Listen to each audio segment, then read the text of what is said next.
Hawa nafsu bisa melambungkan seseorang kepada puncak kejayaan, dan hawa nafsu dapat menenggelamkan seseorang ke dasar jurang kehancuran yang paling dalam. Pada surah Ali Imran ayat 14, Allah Subhanahu wa taala berfirman, A'udzu billahi minasyaitonir rajim. Zuyyina lin-nasi hubbus syahawati minan nisa'i wal banin wal qanatiril muqantarati minadh dhahabi wal fiddah wal khailil musawwamati wal an'ami wal harth dzalika mata'ul hayatid dunya wallahu 'indahu husnul ma'ab. Mari kita perhatikan ayat ini lebih dekat lagi. Allah Subhanahu wa ta'ala menjelaskan, Zuyyina lin-nasi hubbus syahawat. Makhluk manusia itu dihiasi dengan hawa nafsu. Dengan kata lain, hawa nafsu adalah perhiasan. Manusia tanpa hawa nafsu sama saja dengan orang yang tidak berhias, monoton, tidak mempunyai perkembangan dalam gerak kehidupannya. Tetapi kalau hawa nafsu adalah perhiasan, maka jika kita berbicara soal perhiasan, ada dua hal yang harus menjadi catatan pokok. Pertama, kapan satu perhiasan boleh kita pakai?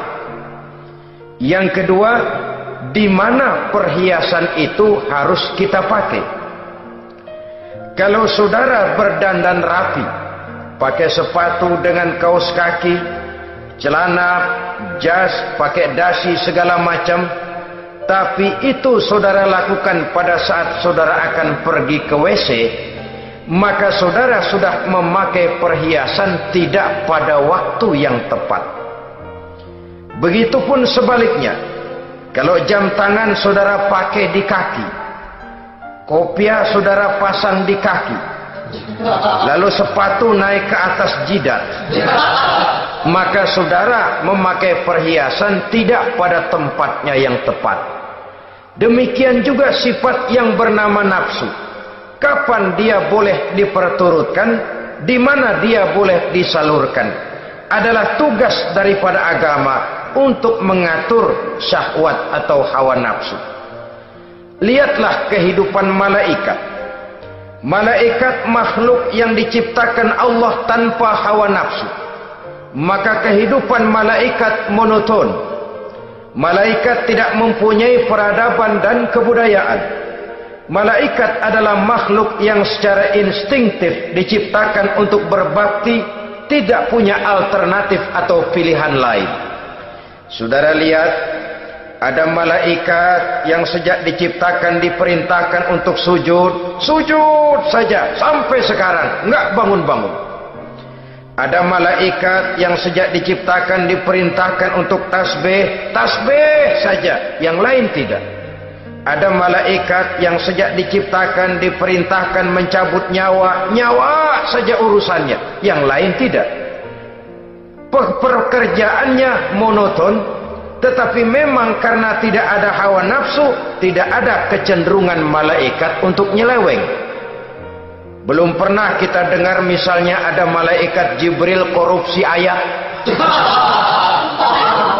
Ini kelihatannya ayat bagus ini, nggak usah disampaikan kepada bawahan Muhammad, dipakai sendiri saja. Tidak.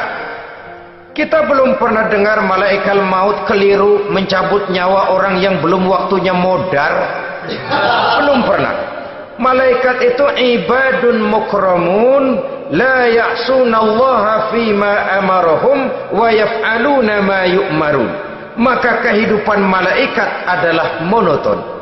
Dinamika tidak ada, peradaban dan kebudayaan juga tidak ada.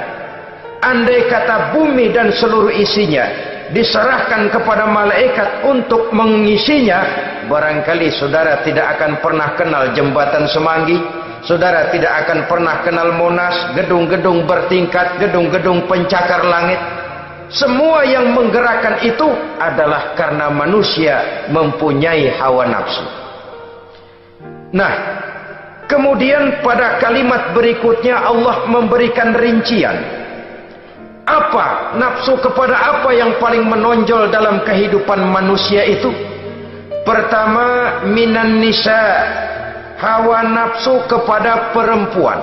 Ini tentu yang ditujukan laki-laki. Dimanapun saja makhluk bernama laki-laki, kalau dia normal, tidak impoten, mesti suka kepada perempuan. Itu wajar, bin pantas alias normal. Tetapi tadi saya katakan di awal, nafsu kepada perempuan adalah perhiasan.